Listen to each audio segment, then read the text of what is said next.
नमस्कार, मैं Dawood. City news Muzaffarpur में आप तमाम दर्शकों का स्वागत है। खबरों की ओर बढ़ने से पहले आइए नजर डालते हैं आज की मुख्य सुर्खियों पर। सिटी न्यूज के प्रायोजक हैं water valley NH 28, Sherpur, Muzaffarpur. 4 दिवसीय लोक आस्था का महापर्व चैती छठ पूजा की शुरुआत व्रतियों ने नहाय खाए से शुरू की। एसडीओ पूर्वी कार्यालय में रामनवमी को लेकर एसडीओ पूर्वी और नगर डीएसपी ने हिंदूवादी संगठनों के साथ की बैठक। डीजे और परंपरागत हथियार के प्रदर्शन पर लगी रोक। और अप्रैल माह की पहली तारीख को गर्मी ने तोड़ा 100 वर्षों का रिकॉर्ड। मौसम विभाग ने अगले 3 माह तक प्रचंड गर्मी पड़ने की संभावना जताई। तो ये थी आज की मुख्य सुर्खियां। अब खबरें विस्तार से। 4 दिवसीय लोक आस्था का महापर्व चैती छठ पूजा की शुरुआत व्रतियों ने नहाय खाए से की। चैती छठ का महापर्व आज मंगलवार को नहाय खाए के साथ शुरू हुई। व्रती गंगा जल लेने के लिए घाट पर पहुंचे। नहाय खाए के दिन चावल, दाल, कद्दू की सब्जी का बड़ा ही विशेष महत्व है। शुद्धता के साथ इस प्रसाद को तैयार किया जाता है और व्रती के साथ साथ पूरा परिवार प्रसाद के रूप में इसे ग्रहण करते हैं और यहाँ से 36 घंटे का निर्जला व्रत का आरंभ होता है। बुधवार को खरना है। इस दिन चैती छठ करने वाली व्रती गंगा नदी में स्नान कर गंगा जल ले जाकर घर पर छठ मैया का प्रसाद तैयार करते हैं। गुरुवार को अस्ताचलगामी भगवान भास्कर को अर्घ्य दिया जाएगा। शुक्रवार को उदीयमान भगवान भास्कर को अर्घ्य देकर महापर्व का समापन होगा। आज हम लोग नहा खाए हैं, कल खरना है और सजिया रखा है। अभी नदी में पूजा कर ली है, उसके बाद घर पे क्या कीजिए? घर पे जाने के बाद खाना वाना बनाएंगे, उसके बाद पूजा वूजा करके खाना वाना खाएंगे। कहाँ से आए हैं? जीरो माइल से। कितने दिन से पूजा करते आ रहे हैं? इस बार पहली बार पूजा उठा। तो आज नहाय खाए है, 4 दिवसीय छठ की शुरुआत हो गई। हाँ, इसकी पर्व के प्रति बहुत आस्था है हम लोग को। इसमें ज्यादा कर मन्नत बेटा के लिए, लोग पति के लिए कि यहाँ सब अच्छे से रहे, इसीलिए हम लोग ये पूजा करते हैं। आप कितने वर्षों से करती हैं? हम अभी शुरुआत नहीं किए हैं, नहीं पर घर में सासू माँ और लोग सब करते हैं। हाँ, इसी कारण है। क्या कहेंगे, बिहार की पहचान है जी। कार्तिक महीना में होता है, चैत में भी होता है, चैत की भी अलग महत्व है। इतना धूप गर्मी के कारण भी फिर भी लोग करते हैं। इसमें ये बहुत बड़ी आस्था है पर्व के प्रति। रिंकू भारती। एसडीओ पूर्वी कार्यालय में एसडीओ पूर्वी और नगर डीएसपी ने रामनवमी को लेकर हिंदूवादी संगठनों के साथ बैठक की। डीजे और परंपरागत हथियार के प्रदर्शन पर पूर्ण प्रतिबंध रहेगा। मंगलवार को अनुमंडल पूर्वी कार्यालय स्थित अनुमंडल पदाधिकारी अमित कुमार के कार्यालय प्रकोष्ठ में रामनवमी के अवसर पर विधि व्यवस्था बनाए रखने के उद्देश्य से बैठक की गई। बैठक में पर्व को सौहार्दपूर्ण वातावरण और आपसी भाईचारा के साथ मनाने की बात कही गई। वहीं रामनवमी के मौके पर शहर में निकाले जाने वाले शोभा यात्रा को लेकर रूट चार्ट की समीक्षा की गई। साथ ही शोभा यात्रा रूट पर पुलिस बल तैनात रखने का निर्णय लिया गया। बैठक में शोभा यात्रा के दौरान डीजे पर पूर्ण प्रतिबंध रखने की बात कही गई। बैठक के बाद एसडीओ पूर्वी अमित कुमार ने बताया कि पर्व के दौरान असामाजिक तत्वों पर कड़ी नजर बनाए रखी जाएगी और उपद्रव फैलाने वाले पर कड़ी कार्रवाई की जाएगी। साथ ही परंपरागत हथियार के साथ जुलूस में शामिल नहीं होने के निर्देश सभी हिंदू संगठनों के सदस्यों को दिया गया है। किस तरह का निर्धारित तैयारी चल? हाँ, रामनवमी का जो जुलूस निकाला जाना है 6 तारीख को, उसको लेकर के यहाँ पे बैठक की गई। साथ में डीएसपी टाउन 1 थे और कई थाना के प्रभारी थे और जितने भी समिति वाले सदस्य थे उनको बुलाया गया था और तैयारी को लेकर के चर्चा की गई और उनको स्पष्ट बताया गया है कि डीजे का प्रयोग नहीं करें और जो भी लाइसेंस में गाइडलाइन रहे उसको पालन करें और उसके अनुसार जुलूस को निकालें। रूट वगैरह भी कुछ? हाँ, रूट है। जो मेन जुलूस निकलता है वो सीढ़ी घाट से होकर के निकलेगा और वो करबला होते, कंपनी बाग होते, इस्लामपुर होते, फिर पुनः है नेहरू स्टेडियम तक जाएगा और कुछ छोटे छोटे जुलूस हैं वो बीच बीच में उसी में आकर के मिलेंगे और वो जुलूस आगे बढ़ता जाएगा। डीजे पर ही प्रतिबंध रहेगा? डीजे पूरी तरह से प्रतिबंध रहेगा और अगर निर्देश का पालन नहीं करते हैं तो कानून कार्रवाई करेंगे। जो ट्रेडिशनल तलवार है या फिर हथियार है उसका नहीं, उस पे पूर्ण प्रतिबंध है। ये सर अश्लील गाने को लेकर भी कुछ बताया? नहीं, अश्लील गाना तो ऐसे भी बिल्कुल अलाउ नहीं है। गाने पे बात हुई है, उनको चूज करके दिया जाएगा कि उसी गाने को बजाएं। कटरा प्रखंड के बागमती नदी में नहाने गए 4 युवक डूब गए। 2 को ग्रामीणों ने बचा लिया। एसडीआरएफ की टीम ने एक युवक का शव बरामद किया। एक युवक अभी भी लापता। मुजफ्फरपुर जिले के कटरा थाना क्षेत्र के गंगिया गांव में मंगलवार को बागमती नदी में नहाने के दौरान 4 युवक नदी में डूबने लगे। युवकों को डूबते देख स्थानीय लोगों ने नदी में कूद 2 युवक को सुरक्षित नदी से बाहर निकाल लिया, जबकि एक युवक नदी में डूब गया। वहीं एक अभी भी लापता है। घटना के बाद इलाके के लोगों में अफरा तफरी मच गई। लोगों ने घटना की सूचना पुलिस को दी। सूचना के बाद पुलिस टीम और एसडीआरएफ की रेस्क्यू मौके पर पहुंची और शव को नदी से निकाला।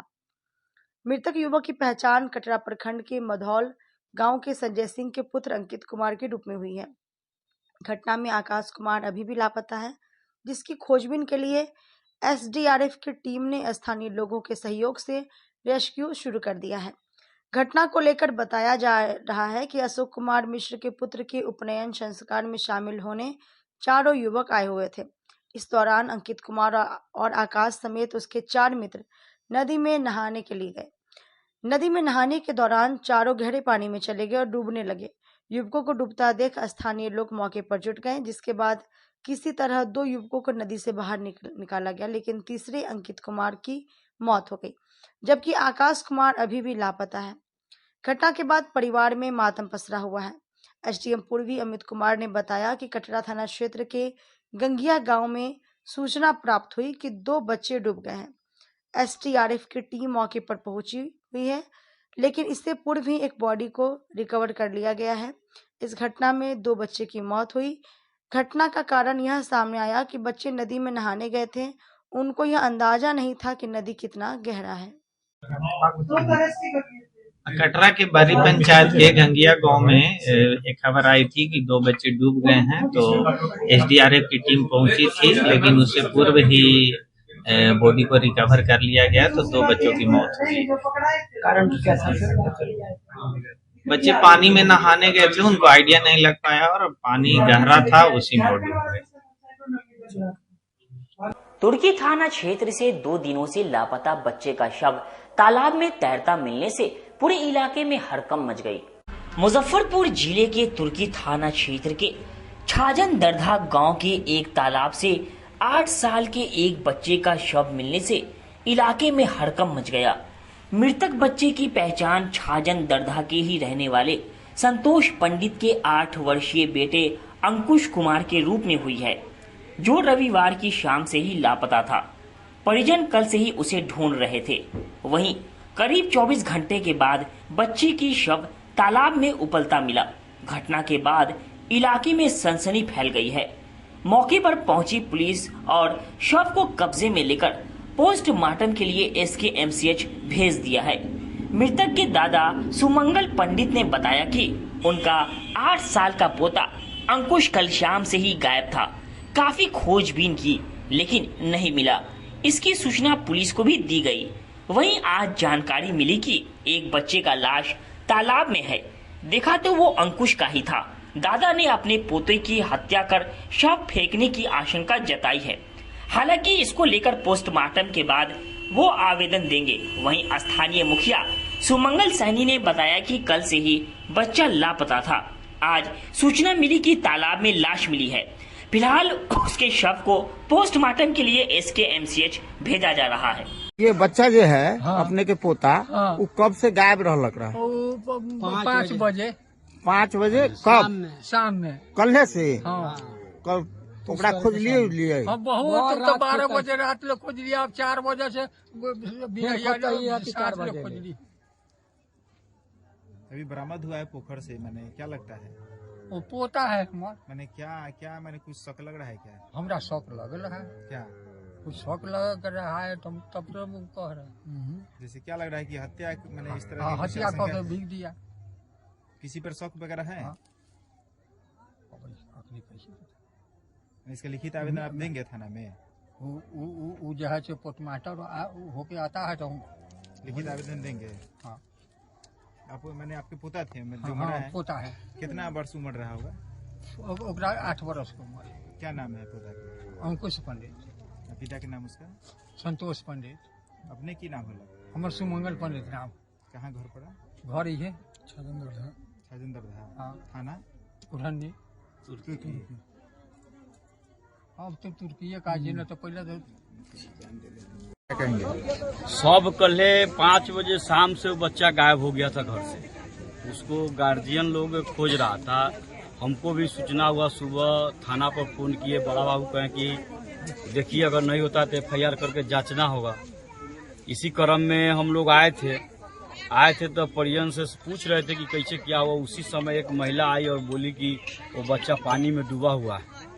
हम लोग गए तो वहाँ पानी में सब बरामद हुआ। अब पता नहीं कि क्या हुआ, इसके लिए तो पोस्टमार्टम ही बताएगा कि कैसे मरा। ग्रामीण ने एक बोरा वगैरह भी बता रहे थे। ग्रामीण बोरा वगैरह बता रहे, जहाँ से बॉडी प्राप्त हुआ है वहाँ एक बोरा पाया गया है। वह बोरा प्लास्टिक का बोरा है, वो फटा हुआ है और वह प्रतीत होता है कि उसमें लेके कोई मार के गया है या डूब गया है। इसका पोस्टमार्टम ही रिपोर्ट हम लोग तो जो सुने हैं वही बताएंगे ना। क्या मृतक के क्या नाम था? मृतक का नाम अंकुश कुमार है। उम्र कितना होगा? उम्र 8 वर्ष है। उसके पिता के नाम? उसके पिता का नाम संतोष पंडित। कहाँ के रहने वाला है? वो छाजनदरधा के रहने वाले। थाना कौन सा पड़ा? थाना तुर्की जी। अपना परिचय? जिला मुजफ्फरपुर। मेरा नाम हुआ सुमंगल सहनी, छाजनपुर मुखिया। मारवाड़ी समाज की महिलाओं ने धूमधाम से गणगौर पूजा मनाई। मुजफ्फरपुर में धूमधाम से गणगौर पूजा का समापन मूर्ति विसर्जन के साथ मारवाड़ी समाज के लोगों के द्वारा किया गया। इस मौके पर सैकड़ों की संख्या में महिलाएं, बच्चे सीढ़ी घाट पहुंचकर मूर्ति विसर्जन करते दिखे, जहां सभी महिला व्रतियों ने अपनी मूर्ति के साथ घाट तक पहुंची और विधि विधान के साथ मूर्तियों को विसर्जित किया। वहीं आपको बता दें कि गणगौर पूजा 16 से 18 दिनों तक मनाया जाता है। यह पर्व सनातन धर्म में विशेष महत्व रखती है। इस पर्व को राजस्थान, मध्य प्रदेश, गुजरात, बिहार आदि राज्यों में धूमधाम से मनाया जाता है। इस दिन सुहागिन महिलाएं और कुंवारी लड़कियां व्रत करती हैं। धार्मिक मान्यता के अनुसार इस व्रत को करने से वैवाहिक जीवन खुशहाल होता है और अखंड सौभाग्य प्राप्त होता है। हमारी समाज का सबसे बड़ा फेस्टिवल है, बहुत बड़ा फेस्टिवल है। ये होली के दिन से स्टार्ट होता है। होलिका दहन में जो राख होते हैं हम लोग उसकी पूजा करते हैं और ये 16 दिन का पूजा होता है। और 16 और आखिरी दिन हम गंगौर माता, ये शिव पार्वती का पूजा होता है, तो हम फिर गंगौर माता को विसर्जन कर देते हैं। आज विसर्जन हुई है। हाँ, आज विसर्जन। खुशी मिल रही है आपको? खुशी भी है, बहुत दुख भी है। ये विदाई हो रही है तो दुख भी है। क्या कुछ मान्यता रही या फिर ऐसे ही करते आ रहे हैं पूजा को? नहीं, हम ऐसे ही करते आ रहे हैं, बस ये करते आ रहे हैं, यही अपने आप में एक बहुत बड़ी मान्यता है। क्या नाम है? स्मिता दोषनीवाल। पूजा होता है गंगौर माता का। ये इसमें हम लोग का ईश्वर होते हैं, कानीराम होते हैं, रोवा सोहा होती है, मालिन होती है। इसका पूजा होता है होली वाले दिन से और 16 दिन का होता है, कभी 18 दिन भी पूजा होता है। ये जो ब्यावली लड़की होती है वो पूछती है, कुंवारी लड़कियां भी पूछती हैं। और उसके बाद हर साल हम लोग जो ब्यावली के बाद हर साल लास्ट वाले दिन पूजा करते हैं। कितने सालों से ये पूजा को मनाते आ रहे हैं आप? शुरू से, मतलब जब से ये जब पीढ़ी चली है ये तब से ये पूजा होते आ रही है। क्या कुछ मान्यता को लेकर या फिर ऐसे? नहीं, ये पति के होते हैं, सुहाग के लिए होते हैं। ये लोग अपना जो शादीशुदा होती हैं वो लोग अपने सुहाग के लिए मानती है। जैसे शिव जी का, पार्वती जी का पूजा होता है वैसे ही पूजा होता है। विसर्जन था, कितना उल्लास देखने को मिला? नहीं, आज बहुत उल्लास देखने को मिला है, बहुत मजा आ रहा है। और आज के दिन जो हम लोग भसान करने आते हैं तो 18 दिन किसी से लगाव होता है ना, वैसे हो जाता है, तो बहुत उत्साह भी लग रहा है, मजा आ रहा है। क्या परिचय हुआ आपका? हाँ, क्या नाम हुआ आपका? मेरा नाम शिल्पी गोइंका है। साहेबगंज थाना क्षेत्र के केसरिया रोड में स्कूली वैन और बस में जोरदार टक्कर, आधा दर्जन स्कूली बच्चे गंभीर रूप से घायल हो गए। मंगलवार की दोपहर बच्चों को स्कूल से लेकर आ रही सेंट जॉन स्कूल की वैन के साथ बड़ा हादसा हो गया। साहेबगंज थाना क्षेत्र के अहियापुर पंचायत के धर्मपुर केसरिया मेन रोड पर स्कूल वैन को एक बस ने टक्कर मार दी, जिसमें बस में सवार कई बच्चे घायल हो गए। बच्चों को आनन फानन में मेडिकल कॉलेज अस्पताल लाया गया है। यहाँ पर इलाजरत एक बच्चे की हालत बेहद गंभीर बनी हुई है। पूरे मामले को लेकर ग्रामीण एसपी विद्यासागर ने बताया कि मंगलवार की दोपहर सेंट जॉन स्कूल की मैजिक वैन बच्चों को लेकर जा रही थी। इसी दौरान एक अनियंत्रित बस ने वैन में जोरदार टक्कर मार दी, जिससे 3 बच्चे घायल हो गए। सभी को इलाज के लिए SKMCH में भर्ती कराया गया, जहां एक की हालत गंभीर बनी हुई है।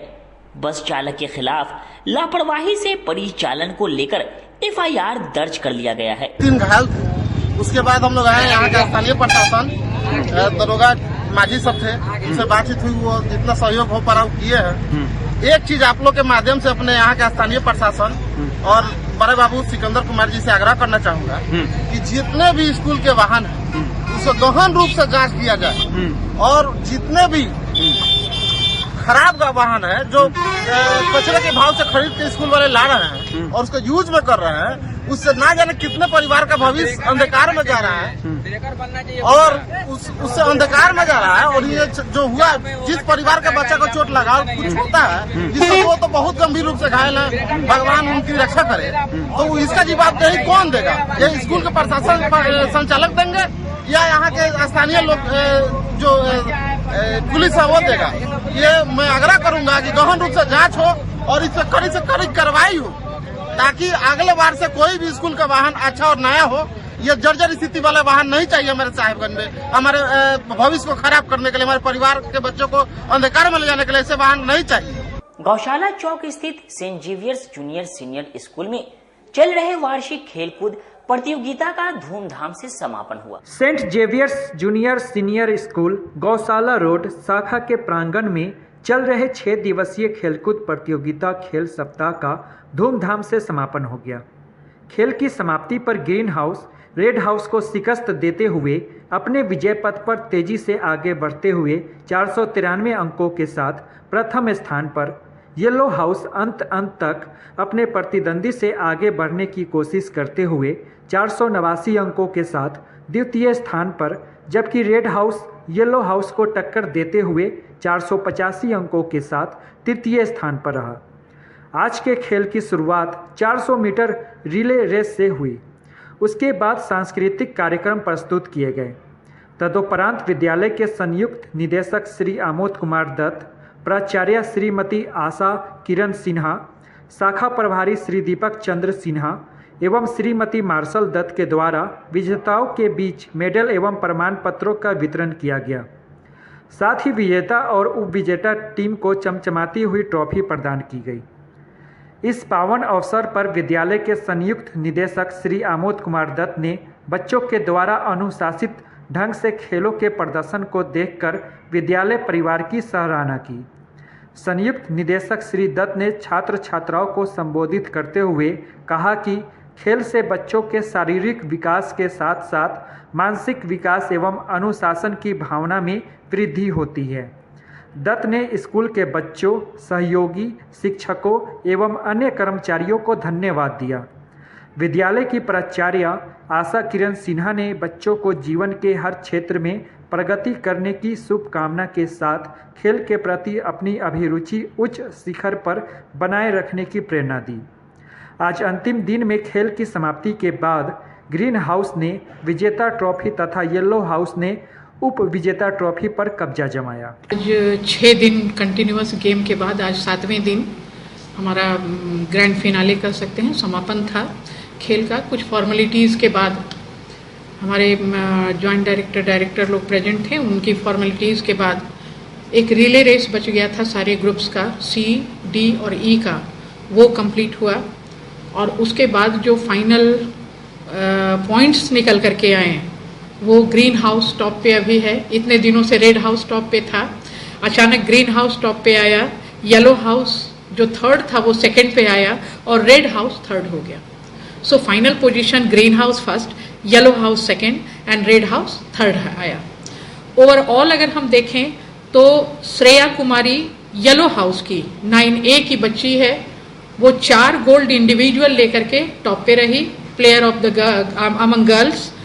And Aarav Om Kashyap from red house LKG का स्टूडेंट है ये, और वो 5 गोल्ड लेकर के टॉप पे रहा अमंग द बॉयज। तो ये top player among girls and boys. आज हमारे कुछ कल्चरल प्रोग्राम्स भी हुए और अब टोटल ट्रॉफीज दिए जा रहे हैं। गेम अब जब बस आधे घंटे के बाद समापन पे होगा। नेक्स्ट ईयर के लिए बच्चों को क्या? नेक्स्ट ईयर हमारे बच्चों ने जितना इंथुजियाज्म शो किया, जितनी डिसिप्लिन और डेडिकेशन उन्होंने शो किया, उनके एग्जामिनेशन खत्म है। और मैं ये कहूँगी कि कुछ बच्चे जो 12 और 10 के एग्जामिनेशन में थे वो भी पार्टिसिपेट किए एग्जामिनेशन देते हुए। आज भी एग्जामिनेशन है हिस्ट्री का बच्चों का, जिनका उसी के कारण जो आपका टग ऑफ वॉर है हमको एक दिन पहले करना पड़ा, क्योंकि आज बच्चे वो एग्जामिनेशन में गए हैं हिस्ट्री का एग्जामिनेशन देने के लिए। बच्चे काफ़ी डिसिप्लिन और काफ़ी डेडिकेशन, काफ़ी इंटरेस्ट लेकर के खेले, काफ़ी इंस्पायर हुए एक दूसरे से। और मैं कहूँगी हमारा एग्जामिनेशन खत्म हो चुका था, अभी सेशन का ब्रेक चल रहा है। इसमें गेम करवाना लेकिन काफ़ी कठिन था, लेकिन बच्चों ने इतना इंटरेस्ट शो किया कि वो सारे के सारे बच्चे प्रेजेंट रहे, पार्ट वाइज अपना गेम में पार्टिसिपेट किए। इसी बीच हमारा ईद का भी था, दुर्गा पूजा का भी है, छठ भी है। इसके बावजूद बच्चे इतनी कड़ी धूप है, बच्चे आए हैं और पार्टिसिपेट किए हैं। मैं धन्यवाद करूंगी बच्चों को। वक्त हो चुका है एक छोटे से ब्रेक का। बने रहिए हमारे साथ, देखते रहिए सिटी न्यूज मुजफ्फरपुर।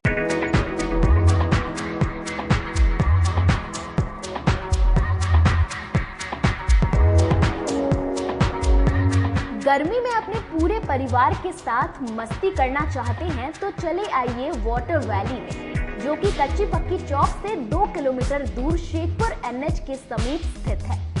शहर के लोग यहाँ मोटरसाइकिल और कार से काफी आसानी से पहुँच सकते हैं। यहाँ आप अपने परिवार के साथ फुल मस्ती कर सकते हैं। वेव पूल, रेन डांस के साथ भव्य वाटरफॉल बनाया गया है। छोटे बच्चों के लिए कई प्रकार के स्लाइड्स बनाए गए हैं, जहां बच्चे अपनी मस्ती में डूब जाएंगे। इसके अलावा खाने पीने के लिए बेहतरीन सुविधाएं उपलब्ध है, जहां पूरे परिवार के साथ व्यंजनों का लुत्फ उठा सकते हैं। तो देर मत कीजिए, गर्मी में मस्ती उठाने के लिए वाटर वैली तुरंत पहुंचे। हमारा पता है water valley NH 28, Sherpur, Muzaffarpur. हमारा कॉन्टैक्ट नंबर है 6202 584955। चाहे आपका पर्सनल स्पेस हो या corporate office, Marbonite full body vitrified tiles हर कोने को अपनी खूबसूरती से सजाता है। इस पर पड़ने वाले हर कदम को मिलती है एक ताकत, जो देती है आगे बढ़ने का विश्वास। जॉनसन टाइल्स का उत्तर बिहार का सबसे बड़ा शोरूम साई कृपा ट्रेडर्स द्वारा जल्द मुजफ्फरपुर जिले के सकरी सरैया डुमरी रोड में खुलने जा रही है। जल्द आ रहा है आपके शहर में। जल्द ही उद्घाटन की तारीख की घोषणा होगी। मार्बोनाइट विट्रीफाइड टाइल्स बाय जॉनसन। हम पढ़ाई के साथ साथ बच्चों में विश्वास जगाते हैं। Christ Jyoti international school based on CBSE curriculum with co-education. Nursery से +2 के छात्रों के लिए प्रत्येक विषयों के लिए अनुभवी शिक्षकों का समूह है। 5 एकड़ में फैला यह स्कूल बच्चों के बेहतर भविष्य बनाने में सक्षम है। अत्याधुनिक साइंस और कंप्यूटर लैब के साथ स्कूल को बेस्ट डिसिप्लिन का अवार्ड भी मिल चुका है। पढ़ाई के साथ छात्रों की शारीरिक क्षमता बढ़ाने के लिए विभिन्न खेलों का विशेष प्रशिक्षण भी दिया जाता है। नर्सरी से +2 तक के लिए नामांकन प्रारंभ है। हमारा पता है Christ Jyoti international school, Dharmoday Sthali, Madhopur, Rusta, Muzaffarpur. Contact us on 947122 108 7352 664757। मैं प्रिंसिपल क्राइस्ट ज्योति कृतिका मृणालिनी अपने बच्चों के बारे में, अपने स्कूल के भविष्य के बारे में बेहतर निगरानी रखती हूँ। मेरे स्कूल में क्वालिटी बेस्ड एजुकेशन होता है। हमारे स्कूल को हाल ही में बेस्ट डिसिप्लिन अवार्ड से नवाजा गया है। हमारे शिक्षक ट्रेंड हैं, अनुभवी हैं और हम अपने बच्चों को पारिवारिक माहौल में पढ़ाते हैं। अपने सपनों की आशिया को दे एक नई पहचान माँ भवानी डेकोर प्राइवेट लिमिटेड के साथ, जो है ऑथराइज्ड डिस्ट्रीब्यूटर ऑफ कजारिया। देश की मिट्टी से बनी टाइल से देश को बनाते हैं। और जहां मिलती है सभी प्रकार के Indian and imported granite, marble, sanitary एवं कोटा स्टोन का अनोखा एवं आकर्षक संग्रह। माँ भवानी डेकोर प्राइवेट लिमिटेड मतलब a complete floor solutions. New 0 mile Dadar road Muzaffarpur. Call 9934753111। आजकल की बिजी जिंदगी में स्टाइल तो है, पर कंफर्ट का क्या? आपके इसी स्टाइल और कंफर्ट को बेहतर बनाने के लिए नीलकमल लेकर आए हैं first exclusive factory outlet showroom in Mithanpura Muzaffarpur, जहां home furniture, office furniture, mattress and wedding special पे up to 50% off with EMI facility. Style भी, कंफर्ट भी। उत्तर बिहार का पहला नीलकमल का एक्सक्लूसिव शोरूम आपका स्वागत करता है। एक बार सेवा करो। ब्रेक के बाद एक बार फिर से आप तमाम दर्शकों का स्वागत है। आइए रुक करते हैं आगे की खबरों की ओर। अप्रैल माह के पहले दिन गर्मी ने 100 वर्षों का रिकॉर्ड तोड़ा। मौसम विभाग के अनुसार अगले 3 माह तक प्रचंड गर्मी पड़ने की संभावना है। देश में इस बार भीषण गर्मी पड़ने लगी है। मौसम विभाग ने इसकी संभावना पूर्व में ही जताया था। IMD के मुताबिक इस साल अप्रैल से जून तक तापमान सामान्य से अधिक रहने की संभावना है। मध्य और पूर्वी भारत और उत्तर पश्चिमी मैदानी इलाके में इस बार ज्यादा दिनों तक लू चलने के आसार है। इस बार अप्रैल से जून तक भीषण गर्मी पड़ेगी। खास तौर से बिहार में भीषण लू चलने की भविष्यवाणी की गई है। भारत मौसम विज्ञान विभाग के मुताबिक पश्चिमी और पूर्वी भारत के कुछ क्षेत्रों को छोड़कर देश के अधिकांश हिस्से में अधिकतम तापमान सामान्य से अधिक रहेगा। पश्चिमी और पूर्वी भारत के कुछ क्षेत्रों में तापमान सामान्य रहने की संभावना है। अधिकांश क्षेत्रों में न्यूनतम तापमान भी सामान्य से अधिक रहने की संभावना है। IMD के अनुसार पिछले साल भारत में असाधारण रूप से भीषण गर्मी पड़ी थी, जिसमें विभिन्न इलाकों से लू के कुल 536 दिन दर्ज किए गए थे, जो 14 साल में सबसे अधिक था। भीषण गर्मी से परेशान लोगों का कहना है कि अभी से ही गर्मी बढ़ गई है। अभी मई और जून गर्मी पड़ती थी, लेकिन इस वर्ष गर्मी अभी से बढ़ना शुरू हो गया है। गर्मी अधिक है, लेकिन क्या करें, काम तो करना होगा। अप्रैल महीना में मई जून वाला गर्मी पड़ने लगा है। इतना परेशानी हो रहा है धूप से, बहुत ज्यादा परेशानी हो रही है। कैसे निकल ले घर से? ऐसे मतलब बच कैसे रहे धूप से? अब क्या करें, काम तो करना ही पड़ता है ना। नहीं निकलेंगे तो काम धंधा नहीं हो पाएगा, और बाल बच्चा को क्या खिलावेंगे। धान पे भी गर्मी सा सब पड़ा है जी। नाम क्या हो गया आपका? अब्दुल हफीज। क्या काम करते हैं? सिलाई का काम करते हैं। गर्मी से परेशानी जो है ये तो बहुत अधिक है, लेकिन इसके पीछे जिम्मेवार भी हम लोग खुद हैं। शहरों का विकास होता गया या ग्रामीण क्षेत्रों का शहरीकरण होता गया। हम लोग क्या किए कि सड़कें चौड़ी करने के लिए और घर बनाने के लिए लगातार कंक्रीट का इमारत बनाते चले गए और पेड़ पौधों की कटाई होती चली गई। शहरी विकास के नाम पर सड़कों की चौड़ाई बढ़ी। पुराने समय में देखा जाता था कि जब सड़कें बनती थी तो दोनों तरफ बड़े बड़े पेड़ रहते थे, हरियाली रहती थी, तो पर्यावरण का संतुलन होता था। दूसरी तरफ घर बनाने के लिए जो उपयोग किया जाता है, कंक्रीट, पत्थर जिसको बोलते हैं, वो पहाड़ों पे होता है। और लगातार कंक्रीट को पूरा करने के लिए, उसकी जरूरतों को पूरा करने के लिए पहाड़ों को काट काट कर और उसको तोड़ तोड़ कर छोटा छोटा गिट्टी बनाकर बेच दिया गया। तो हजारों की संख्या, लाखों की संख्या में जो पेड़ पौधे पहाड़ के ऊपर थे वो समाप्त हो गए। आपने देखा होगा कि जब कोरोना काल आया था, इंडस्ट्री बंद हो गई थी, टोटल गाड़ियां बंद हो गई थी, तो पॉल्यूशन का स्तर कम गया था। लेकिन हाँ, पेड़ पौधे जब नहीं रहेंगे, जलाशय को भर दिया गया। जलाशय भी बहुत सारा कंट्रोल करता था, तो उससे भी गर्मी से निजात मिलती थी। तो अब न जलाशय रह गए, न पेड़ पौधे रह गए, और ऊपर से एक तो नीम, ऊपर से करेला वाली मैंने कहावत हो गई। देखिएगा कि हर घर में एसी लग रहा है। एसी का क्या काम है? वो शहर मैंने बाहर के वातावरण के नमी को लेकर के एब्जॉर्ब करता है, वो रूम के अंदर भेजता है। तो इस गर्मी के लिए कहने का मतलब है कि जो हम तो खुद भी जिम्मेवार हैं। हम आज कितना पेड़ पौधा लगाते हैं। मेरे पास यदि 10 दूर या 1 कट्ठा जमीन है तो हम पार्किंग में नहीं छोड़ना चाहते हैं। हम चाहते हैं कि 1-1 इंच जमीन को हम ले लें और उस पर निर्माण कर दें। जब हम पेड़ पौधा नहीं लगाएंगे तो थोड़ा बहुत किचन गार्डन, ये वो छत पे जो टेरेस गार्डनिंग होता है, तो टेरेस गार्डनिंग हमको नहीं कंट्रोल कर पाएगा। जरूरत है कि बड़ी संख्या में पेड़ पौधों को लगाया जाए। पेड़ पौधों को संरक्षित किया जाए तभी जाकर गर्मी से निजात मिलेगी। एक चीज और है, हम लोग लगातार गाड़ियों का उपयोग बढ़ाते जा रहे हैं, साइकिल पे आना होगा। यदि हम लगातार 2 चक्का और 4 चक्का गाड़ियों का उपयोग करेंगे तो उससे भी वातावरण जो है वो प्रदूषित होगा, पेड़ पौधे खराब होंगे और गर्मी जो है वो अत्यधिक बढ़ती। शहर में लगे वाटर वेंडिंग मशीन बनी शोभा की वस्तु इस प्रचंड गर्मी में लोगों की प्यास नहीं बुझा पाएगी। उत्तर बिहार समेत पूरा भारत भीषण गर्मी की मार झेल रहा है। मार्च में रिकॉर्ड गर्मी भी इस साल रही।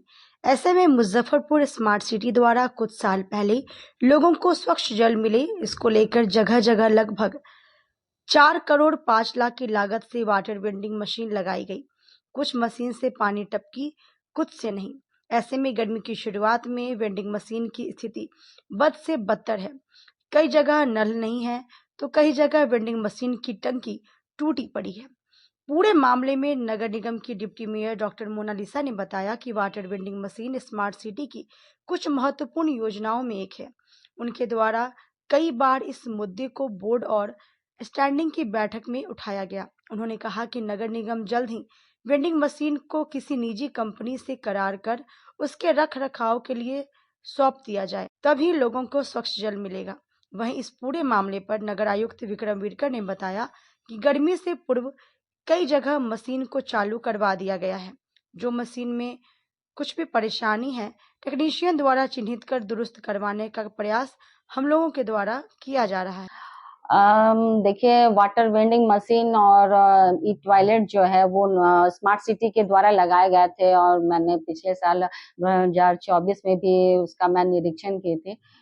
तो इन बातों को लेकर स्टैंडिंग की बैठक में भी चर्चा हुई थी और उसे एजेंसी को सौंपने की बात हो रही है कि अगर एजेंसी को सौंप दिया जाएगा तो मुझे लगता है कि ये जो भी टॉयलेट है और वाटर वेंडिंग मशीन है वो अच्छी तरह से वो लोग उसे देखभाल कर सकेंगे, क्योंकि नगर निगम के द्वारा मुझे नहीं लगता है कि इसकी व्यवस्था सही तरीके से इसकी व्यवस्था हो पाएगी। लगता है कि गर्मी में इस बार गर्मी में लोग को मशीन से पानी मिल पाएगा? हाँ, कोशिश बिल्कुल रहेगी और जहाँ जहाँ देखा जा रहा है कि नलें टूटी हुई हैं तो नगर निगम के थ्रू बनाए भी जा रहे हैं।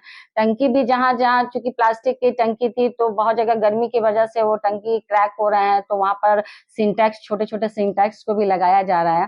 तो हम लोग नगर निगम के जरिए इसकी व्यवस्था कराई जा रही है, लेकिन एजेंसी को अगर दे दिया जाएगा तो मुझे लगता है कि देखभाल अच्छी तरह से हो। सभी वाटर वेंडिंग मशीन को शुरू कर दिया गया है, उसमें जो सुधार थे वो कर लिए गए। सभी मशीन उन्हें शुरू कर दिया गया है। बायो टॉयलेट तथा सभी जो टॉयलेट थे, कम्युनिटी टॉयलेट, पब्लिक टॉयलेट, वो सभी टॉयलेट का मरम्मती करके रंग रोगन करके शहर वासियों की सुविधा में उनको दिया गया है। मुजफ्फरपुर रेलवे जंक्शन के 2 नंबर प्लेटफॉर्म पर DRI की टीम ने छापेमारी कर अवध असम ट्रेन से हीरोइन के साथ 2 तस्करों को गिरफ्तार किया।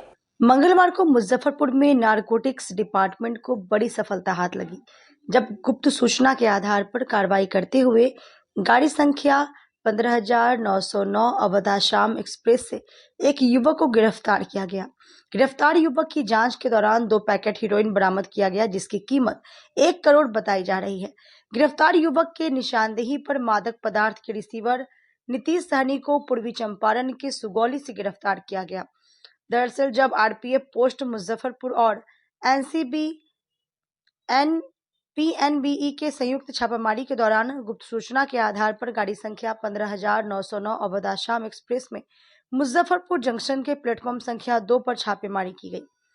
गाड़ी के जनरल कोच में मुखबिर की निशानदेही पर एक व्यक्ति को पकड़कर पूछताछ किया गया, तो पकड़े गए व्यक्ति ने अपना नाम अक्षय सहनी, उम्र 29 वर्ष बताया। गिरफ्तार युवक पूर्वी चंपारण के पकड़ी दयाल थाना के मझार निवासी पहचान किया गया। युवक के पास मौजूद नीले रंग के बैग को चेक किया गया तो बैग के अंदर क्रमशः 2 काला रंग के पैकेजिंग टेप में लपेटा हुआ पैकेज बरामद हुआ। पोस्ट हाजत पर NCB PNBE के अधिकारियों के द्वारा बरामद दोनों पैकेजों का जांच किया गया, तो जांच के दौरान दोनों पैकेजों के अंदर 260 अर्थात कुल 520 ग्राम हीरोइन पाया गया। जब्त हीरोइन की अनुमानित कीमत लगभग 1 करोड़ रुपए आंकी गई। गिरफ्तार अभियुक्त की निशानदेही पर छतौनी थाना के पास स्थित जायसवाल मीट कॉर्नर की दुकान पर रिसीवर नीतीश सहनी, जो पूर्वी चंपारण जिले के सुगौली थाना क्षेत्र के लाल बसरा गांव का रहने वाले को गिरफ्तार करते हुए एनसीबी पीएनबीई के द्वारा दोनों अभियुक्तों के विरुद्ध कांड संख्या 03/2025 दर्ज करते हुए धारा 21C, 29 और 8C NDPS एक्ट 1985 के न्यायालय में पेश करने के बाद न्यायिक हिरासत में भेज दिया गया है। अगर आप जमीन के मालिक हैं तो आपको ये खबर जरूर देखनी चाहिए। राजस्व एवं भूमि सुधार विभाग के द्वारा अपनी जमीन के स्व घोषणा प्रमाण पत्र जमा करने की 31 मार्च तक डेडलाइन को समाप्त कर दिया गया है। अब यह प्रक्रिया कंप्लीट करने के लिए आप ऑफलाइन या ऑनलाइन मोड का उपयोग करते हैं स्वतः घोषणा पत्र अपलोड कर सकते हैं।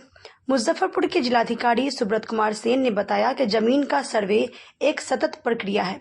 राजस्व एवं भूमि सुधार विभाग ने जमीन मालिकों को 31 मार्च तक की डेट को आगे बढ़ा दिया गया है। मुजफ्फरपुर जिले में 12 लाख से अधिक दस्तावेज को अपलोड होना है, जिसमें से 3 लाख से अधिक दस्तावेज अपलोड भी हो गया है। DLRS के साइट पर जाकर आप अपना स्वतः घोषणा प्रमाण पत्र जमा कर सकते हैं। यह प्रमाण पत्र जमीन के सर्वे के लिए जरूरी है। इसे जमा करने से जमीन मालिक को अपने जमीन के रिकॉर्ड को अपडेट करने में मदद मिलेगी। बिहार में लंबे समय के बाद जमीन का सर्वे फिर से शुरू हो गया है। इससे जमीन मालिकों को बड़ी राहत मिली है। राजस्व एवं भूमि सुधार विभाग ने जमीनों के सर्वे को दोबारा शुरू करने का फैसला किया है। पहले जमीन मालिकों को सर्वे शुरू होने से पहले अपने दस्तावेज ऑफलाइन जमा करने के लिए कहा गया था, लेकिन अब आप DLRS के साइट पर ऑनलाइन भी अपलोड कर सकते हैं। इस साइट पर राजस्व एवं भूमि सुधार विभाग ने सर्वे को लेकर कुछ जरूरी बातें भी बताई है।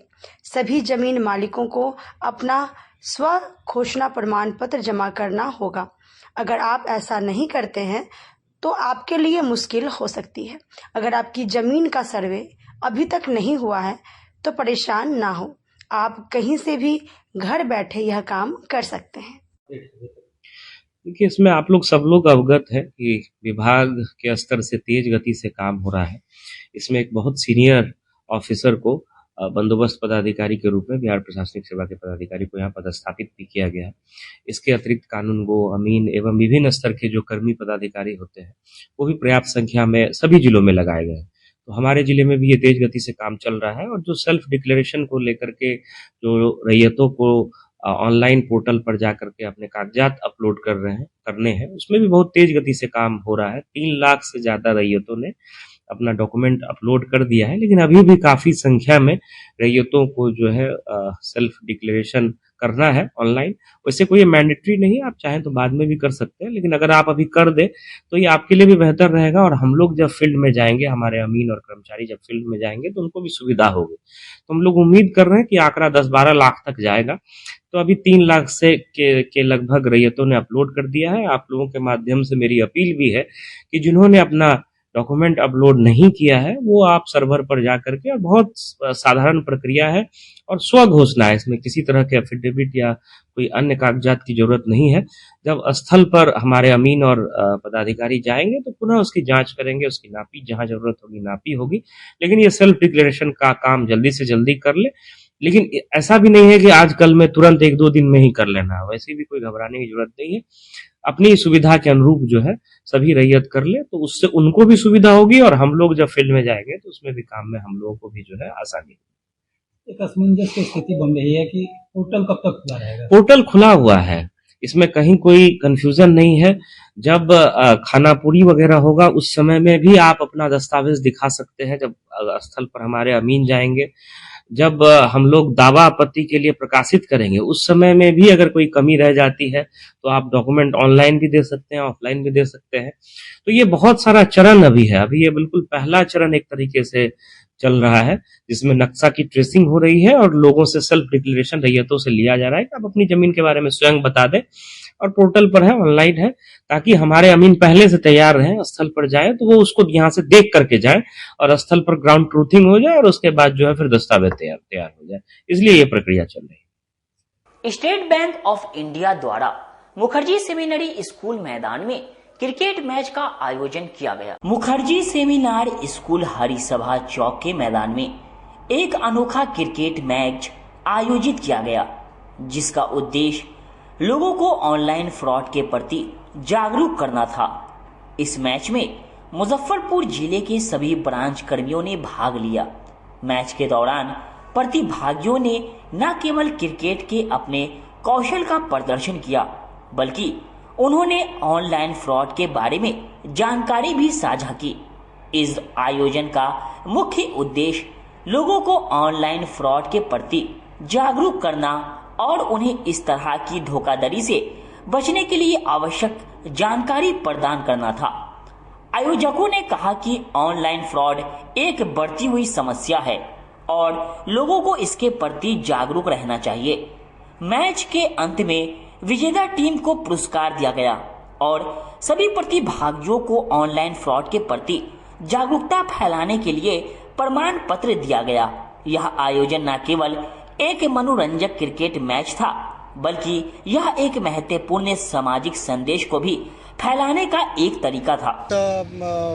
आपको पता है कि एसबीआई सिर्फ बैंकिंग ही नहीं, चाहे वो समाज की जिम्मेदारी हो, आर्थिक जिम्मेदारी हो, और आज उसी दिशा में एक और कदम बढ़ाते हुए खेल को आगे ले जाने की, खेल में भी एसबीआई चाहती है कि ज़्यादा से ज़्यादा बढ़-चढ़ कर हिस्सा ले। और उसी सिलसिले में आज मुजफ्फरपुर अंचल के सभी कार्यालय जितने भी हैं सभी यहाँ पे पार्टिसिपेट कर रहे हैं। आज क्रिकेट का आयोजन किया गया है। ये पूरे महीने खेल संबंधित कार्यकलापों को अंजाम दिया जाएगा और इसके साथ साथ संदेश ये है कि डिजिटल फ्रॉड से आजकल जो चल रहा है, डिजिटल फ्रॉड से लोगों को किस तरह से जागृत किया जाए और वो हमारे स्टाफ को भी आज बताने का काम हम लोग कर रहे हैं। तो यही आज का उद्देश्य है, एक स्टाफ के बीच में, स्टाफ सदस्यों के बीच में किस तरह से टीम स्पिरिट की भावना हो, किस तरह से ग्राहक सेवा में और उन्नति लाया जाए, ग्राहक सेवा की क्वालिटी को और ज़्यादा इम्प्रूव किया जाए, उस दिशा में ये कदम है। खबरों का सिलसिला यहीं होता है समाप्त। अब मुझे और मेरी पूरी न्यूज टीम को दीजिए इजाजत। कल फिर मिलेंगे आपसे शहर की तमाम खबरों के साथ। नमस्कार।